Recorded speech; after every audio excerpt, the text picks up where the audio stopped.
this tutorial, I'll be guiding you guys on how to create your Spotify account. So let's get started. So first you want to search up spotify.com and then click enter. So once you're spotify.com, you want to click sign up. So once you're in this page, you can create your account.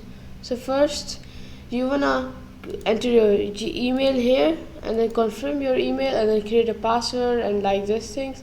But in my case, I'm just going to sign up with Google. You can also sign up with Google or Facebook. It's much easier. So I'll sign up with Google. Click over here. So let it load. And once you're here, I'll choose any Gmail. Let it load. So as you can see, it has set in most of the things for me. So I can just enter any random birth date.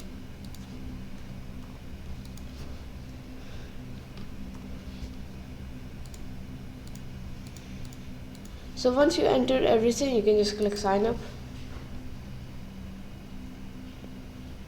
Wait for it. So as you can see, I have created a Spotify account.